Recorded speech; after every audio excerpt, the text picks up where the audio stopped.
Eu sou o Carlos Abelaira, servidor da Justiça Federal desde o ano de 91, né? E aí me pediram agora para falar um pouco do processo eletrônico do EPROC, agora quando ele cumpre já um pouco da maioridade, né? 20 anos. Assim, a história do EPROC, ela tem a sua origem realmente em poucas pessoas que, vendo ele hoje, 20 anos depois, não se imagina, né? Porque o EPROC hoje ele é um sistema institucional nacional da Justiça Federal, inclusive não só da Federal, né? Foi para algumas justiças do Estado. Então, vamos lá, de meia dúzia de pessoas no início, hoje ele é um sistema que é impossível se imaginar sistema similar, a não ser em grandes corporações, né? Ou em sistemas de países. Pois bem, o EPROC, eu me lembro hoje, em 2002, eu estava respondendo pelo núcleo de informática da Seção Judiciária do Rio Grande do Sul, e aí eu cheguei e me disseram, olha, Carlos, teve um juiz federal aí, o doutor Sérgio, te procurando porque quer conversar contigo. Não, eu não conhecia e tal, tá bem, né? Aí eu fui atrás, então descobri que esse juiz federal, né, estava trabalhando em processos do tribunal, numa sala lá na Justiça Federal. E eu, então, me dirigi até a sala dele, e ele conversou e me disse o seguinte, olha, eu tenho uma ideia de fazer um peticionamento eletrônico aí, para tornar o processo mais sério e tal, diminuir papel. Conversamos um pouco. Eu achei aquilo muito interessante, porque eu me lembrei imediatamente que eu chegava ali no prédio da Justiça Federal e tinha um monte de velhinhos esperando lá na frente, porque a Justiça abre às 11, abre para o público interno, e às 13 horas para o público externo. Mas esses velhinhos, aposentados e tal, que saem de casa, eles não se importam com isso, eles acordam cedo. E aí eu fui descobrir que aqueles idosos lá, esperando, eram todos realmente da questão previdenciária. E quando o doutor Sérgio Tejada me colocou essa ideia dele, imediatamente no meu cérebro eu juntei as duas. Isso vai ser excelente, vamos começar a diminuir. E topei o desafio. Então, a partir dali, nós começamos, né? Eu me lembro até que eu tirei férias e fui para Rio Grande para fazer o início do peticionamento eletrônico. E, então, eu desenvolvi isso lá, com auxílio de um representante da OAB de Rio Grande e um menino, né? Que era um trabalhador de um provedor de internet de Rio Grande.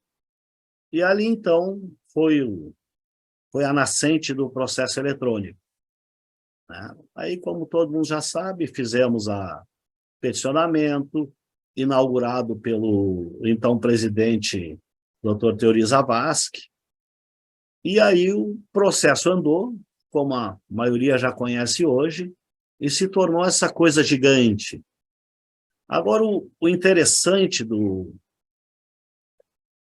processo eletrônico em si, a questão econômica maravilhosa, né? A questão de acelerar a prestação judicional também não teve igual, inclusive ganhou prêmios em relação a isso, né? Agora, o mais interessante que nós tínhamos, pelo menos eu, que ao longo do tempo fui coordenando toda a equipe técnica, era que nós tínhamos algumas premissas que esse sistema ele era uma inteligência interna da justiça e que tinha que ficar sob o domínio da justiça. E no início, como nós tínhamos que desenvolver ele com os recursos que tínhamos, a escolha recaiu sobre o desenvolvimento em software livre, que é aquele tipo de software que não é proprietário, que não se paga licenças, né? Pode-se pagar manutenção e tal para empresas, mas não se paga licença. Somos donos do código-fonte e tal. Então, isso é uma coisa interessante para registrar. Fizemos com software livre e com máquinas, computadores, né, que já estavam obsoletos na justiça. Então, pegamos esses servidores, né, instalamos lá o sistema, o banco de dados, e tocamos ali. Inclusive, a inauguração nos 3 estados, né, que iniciou em Londrina, ele foi feito com um computador desses. O servidor era um computador que já não estava mais em uso na justiça, né, e nós usamos. Aí, evidente, né, se fortaleceu, institucionalizou o EPROC, e a partir daí, então, cresceu violentamente. Uma outra curiosidade do processo eletrônico nós todos já ouvimos falar do PJE, né? Um processo eletrônico também, surgido na 5ª Região. Ocorre que, pouco depois de lançarmos o processo eletrônico, aqui ele ficar conhecido, eu acho que ainda sob a presidência do desembargador Wilson Darós, recebemos a visita do desembargador-presidente da 5ª Região. E para minha surpresa, numa conversa com ele, ele era um usuário Linux registrado. Isso, para nós, na área de TI, significa que ele é um adepto do software livre. E ele ficou muito interessado, solicitou, então, ao nosso presidente, que autorizou, e ele levou os códigos-fontes do EPROC, aqui da 4ª Região, para ver uma forma de implantar, então, o sistema na 5ª. E aí, então, esses códigos-fontes que ele levou, ele contratou o serviço de empresas de tecnologia na área de desenvolvimento de software, né? E elas, então, a partir do código-fonte do EPROC, começaram o desenvolvimento do PJE. Então, o PJE ele é um irmão do EPROC, numa outra linguagem, porque nós aqui usávamos uma linguagem que era comum, inclusive no comércio eletrônico, que é o PHP, e eles lá começaram o desenvolvimento com a linguagem Java, que era uma linguagem que estava chegando também, muito robusta, e também já de uso no comércio eletrônico. Então, a curiosidade é essa, que o PJE ele é um irmão do EPROC, ele tem o mesmo cerne, né? E essas coisas foram evoluindo. O tempo que eu fiquei na Justiça Federal, nesse desenvolvimento, depois no CNJ, né, dentro de uma diretoria de projetos, para tocar o processo eletrônico, inclusive o processo eletrônico que eu implantei no CNJ, que era um processo inicial, ele foi através dos mesmos fontes do EPROC. E ele foi implantado no CNJ.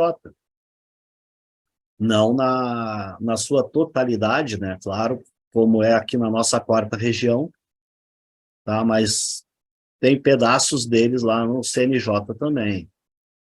A partir daí, também obedecendo uma determinação da ministra Ellen, né? Fomos com uma equipe, que inclusive tinham juízes de outros tribunais e tal, para mostrar o sistema na Suprema Corte do Panamá. Então, lá ficamos por 15 dias, e nesses 15 dias fiz algumas palestras na faculdade, depois nos sindicatos dos trabalhadores, dos patrões, e, ao fim e a cabo, deixei uma implantação do processo eletrônico, o EPROC, na sua versão primeira, na Suprema Corte do Panamá.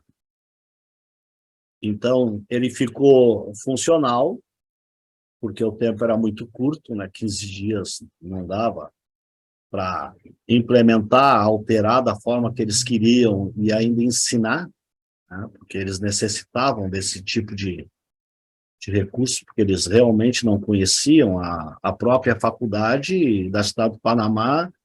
Ela não tinha nenhuma cadeira em programação que atendesse lá a linguagem, que era o PHP, né, para poder nutrir de técnicos e desenvolvedores para atuar na Suprema Corte deles. Mas, no fim, o processo ficou lá instalado. Eu sei que eles estão usando, né, já eles mesmos se resolveram nessa questão de criação de conhecimento, de desenvolvimento de software, né? E estão em uso.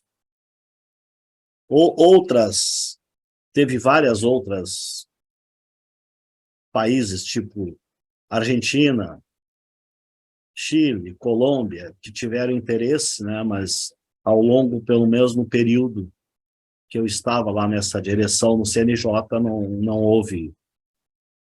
Mas o EPROC, então, ele seguiu a sua carreira, né, e foi atendendo aos estados, à justiça estadual. Inclusive, esse foi um trabalho grande no CNJ, que era possibilitar os estados que quisessem receber o processo eletrônico. Então, realmente tivemos algumas varas do estado, como Roraima, Tocantins, Minas Gerais, né, que inclusive fiquei espantado com o tamanho da justiça estadual em Minas Gerais. Era um desafio muito bom para ser vencido, né, porque implementando em Minas Gerais um processo eletrônico na justiça estadual, poderia implementar em qualquer lugar do país, em qualquer justiça estadual, né? Então, ele serviu. Naquele momento, ele era um processo cooperativo, né? Essa era uma questão muito importante para nós. Todos deveriam participar, porque quando imaginamos o processo eletrônico, imaginamos, então, tornar sistemático, sistêmico, o esqueleto do código de processo, né, civil, criminal. Mas nós sabíamos que existiriam diferenças no uso dessa ferramenta, inclusive dentro da própria Justiça Federal. Uma vara atuava de um jeito, porque tinha a sua coordenação e a sua estrutura administrativa daquela forma. Outra poderia atuar de uma forma um pouco diferente. Tínhamos as procuradorias federais na época, né? Tínhamos advogados. Então, foi um desafio, porque nós tivemos que chamá-los todos para cooperar com esse desenvolvimento e, ao mesmo tempo, tínhamos que atendê-los. O EPROC, inicialmente, no nosso pensamento, pensamos muito no advogado, que é a origem do processo, onde começa com o peticionamento, né? Aí, depois, a implementação dele nos juizados, ele nos trouxe o desafio das procuradorias, né? Porque as procuradorias, assim, mas como, Avelar? O juiz federal lá, ele pega a lista de processo dele, ele filtra por objeto, pelo que ele quiser, ele pega uma decisão, um despacho, e junta em 1000, se ele quiser. Nós também queremos isso na Procuradoria, que é para poder responder na mesma velocidade. E era uma coisa lógica de se pensar, não teve dúvida, né? Então, assim fizemos. Inclusive, aí a parte de direção do processo eletrônico, né? Que na época era com o doutor Sérgio Tejada, através dele, do tribunal, fizeram contato com as procuradorias, então, e abrimos um espaço na equipe técnica de desenvolvimento para que eles mandassem 1, 2 técnicos para atuar no que eles acham e, e como eles achavam que deveria ser lá para eles. Porque, afinal, eles também tinham sistemas internos e precisavam adaptar, ou o EPROC, quando entrasse, ser adaptados a eles, né? Então, esses técnicos que vieram, principalmente, aí tivemos a Caixa Econômica Federal, o Ministério Público, foi bem interessante. Então, o EPROC se formou com essa corrente de pensamento coletiva. Agora, o que é mais importante, nesses 20 anos, o processo eletrônico, ele nunca parou de ser desenvolvido. Ou seja, ele nasceu, mas ele nunca esteve pronto, e aparentemente nunca estará, né? Porque criam-se demandas toda hora, e assim é de fato o direito, e assim é de fato a prestação jurisdicional, e nós ali vamos tentando entender cada uma dessas coisas e tentando implementar. E para mim, é um case de sucesso em todos os sentidos, no sentido técnico, com a questão de bancos de dados, com a questão de software, com a questão de proteção. E é um case também, sem sombra de dúvida nenhuma, na área do direito e da prestação jurisdicional. É um fato, assim, sui generis. Possivelmente nós rompemos um paradigma muito grande. Agora, um fato interessante, que eu acho até um pouco divertido, quando foi formada a comissão pelos 3 juízes, né, o doutor Sérgio Tejada, Emerson Gazda e o Antônio Schenkel, e nós começamos, então, a, a trabalhar mais forte em cima do que seria o processo eletrônico. A maioria não sabe que a primeira apresentação que eu fiz de peticionamento para essa comissão não foi uma petição escrita, um arquivo. Ela foi uma petição falada. Eu peguei um celular, como se fosse um advogado, gravei essa petição e lancei dentro do sistema. Quando eu apresentei lá na sala, foi interessante a reação. Eles ficaram, ao mesmo tempo, impressionados e preocupados. Aí me disseram, Carlos, vamos ficar, por enquanto, com a do papel, né, que vai ser digitalizada e enviada, vai vir em e-mail eletrônico, mas vamos deixar essa falada para o futuro. Então, eu acredito que o futuro, se não é para ser agora, é para ser daqui a pouco, né? Nós vamos estar com uma disposição para que todos os atores do direito possam usar o device, a ferramenta que eles tiverem na mão e aonde eles estiverem para atuar no processo. E o judiciário do seu lado vai estar preparado para receber essas N formas de mídias, né, para poder guardar, compreender e responder da mesma forma, no mesmo formato ou no formato que for necessário para qualquer ator do direito. Então, isso é é uma esperança que eu tenho, eu sei que isso vai surgir, né, já. A meu ver, na minha cabeça, eu já poderia, porque se lá em 2002 eu já apresentei uma falada, 20 anos depois, é evidente que hoje eu já queria apresentar ela de todas as formas existentes, né?